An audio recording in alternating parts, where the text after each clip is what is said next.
წარმოგიდგენიათ, რომ თქვენი მომავალი კომპიუტერი ან smartphone, თქვათ 200%-ით უფრო მძლავრი იყოს, ვიდრე დღევანდელი ყველაზე მაგარი მოდელები. და თან ამას რომ აღწევდას არა რაღაც დიდი ხმაურიანი ვენტილატორებით, არამედ ლაზერით. ეს უკვე ფანტასტიკა აღარ გეგონოთ. დღეს ვნახავთ თქვენთვის მოძიებული მასალების მიხედვით, როგორ შეიძლება ლაზერებმა მოაგვაროს კომპიუტერების ერთ-ერთი უდიდესი პრობლემა, მიკროჩიპების გადახურება. ხო, სწორედ ეს უშლის ხელს მურის კანონის გაგრძელებას, ანუ იმას, რომ კომპიუტერები სულ უფრო და უფრო ძლიერები გახდნენ, როგორც მივეჩვიეთ 10 წლეულების განმავლობაში. წარმოიდგინეთ მილიარდობით ტრანზისტორი გაქვს ფაქტობრივად ფრჩხილის ზომაზე და ეს რა თქმა უნდა წარმოუდგენელ სითბოს გამოყოფს. ეხლა რაც გვაქვს? ჰაერით, სითხით გაგრილება, ეს მეთოდები უკვე თითქმის ზღვარზეა რა. და საინტერესო ფაქტია, იცით? დღეს მონაცემთა დიდი ცენტრები ინტერნეტს რო ამუშავებენ, რასაც ქვია, მოხმარებული ელექტროენერგიის ლამის 40%-ს ხარჯავენ მარტო ამ ჩიპების გაგრილებაზე.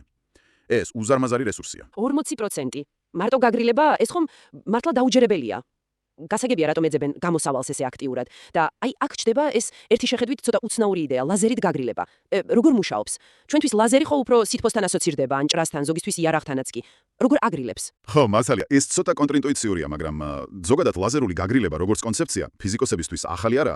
ჯერ კიდევ მგონი 1997 წელს მეცნიერებმა ნობელის პრემია აიღეს იმაში, რომ აჩვენეს როგორ შეიძლება ლაზერით ცალკეული ატომების მოძრაობა შეანელო. ანუ ფაქტობრივად გაკინო აბსოლუტურ ნულთან ახლოს. ეს მეთოდი მუშაობს ვაკუუმში, თავისუფალ ატომებზე. ლაზერი თითქოს ეჯახება და კინეტიკურ ენერგიას ართმევს. აჰა, გასაგებია, ანუ ის მეთოდი ნობელი რო აიღეს, პირდაპირ ჩიპზე არ იმუშავებს, იმიტომ რომ იქ ატომები თავისუფლად კი არ დაფრინავენ, კრისტალში არიან ჩაბმულები, ხო? მაშინ რა ხერხია ნახევარგამტარებისთვის? დიახ, ზუსტად. მან სხვა მიდგომაა საჭირო. ნახევარგამტარებისთვის შეიმუშავეს სულ სხვა რამე, რასაც რეზონანსული დახშობა დაარქვეს, ანუ resonant damping. აი წარმოიდგინეთ საქანელა. რომ გააჩერო, შეგიძლია ფერხები მიწას გაუხახუნო, მაგრამ შეგიძლია სხვანაირადაც. ზუსტად საჭირო მომენტში, მოძრაობის საპირისპირო თუ ბიძგებ მსუბუქად, ნელ-ნელა ჩააქრობ ხევას. ანუ ენერგიას კი არ ვფანტავთ უბრალოდ ხახუნით, რამეთ ზუსტი ჩარევით ვამცირებთ თვითონ რხევის ენერგიას, ხო?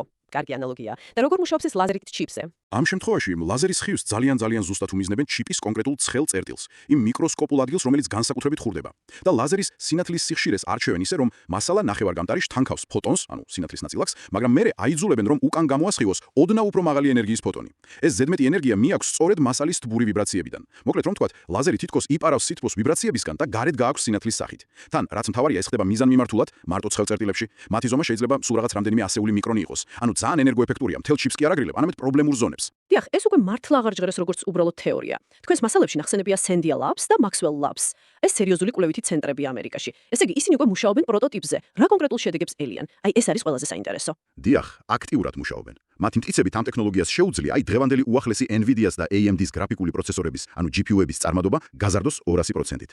და რაც არანაკლებ მნიშვნელოვანია, ამავე დროს ენერგოეფექტურობა შეიძლება 40 ჯერ გაუმჯობესდეს, საუკეთესო სითხით გაგრილებასთან შედარებით. იგივე ენერგიის ხარჯზე. ეს ხომ წარმოუდგენელი ნახტომია. თუმცა აქვე უნდა ითქვას იდეა სულ ახალიც არ არის. ჯერ კიდევ 2012-ში ნილს ბორის ინსტიტუტში დანიაში მეცნიერებმა გალიუმის არსენიდის ნიმუში ამ მეთოდით გააგრილეს წარმოუდგენელად დაბალ ტემპერატურამდე, 4 კელვინამდე, ანუ -279 ცელსიუსამდე. მერე 2020-ში აჩვენეს, რომ შესაძლებელია ამ სისტემის მინიატურიზაცია და პირდაპირ ჩიპზე დატანა, ანუ ინტეგრაცია. 200% ზრდა და 40 ჯერ მეტი ეფექტურობა, მართლა გასაოცარია. ხო, მაშ რას ნიშნავს ეს ყველაფერი თქვენთვის? აი, ჩვენი მსმენელისთვის. ეს ტექნოლოგია, რა თქმა უნდა, ხვალვე არ იქნება მაღაზიაში. ალბათ უახლოესი 10 წლეული დასჭირდება, მაგრამ წარმოიდგინეთ მომავალი, სადაც თქვენი ლაპტოპი ან smartphone არის წარმოუდგენლად მძლავრი.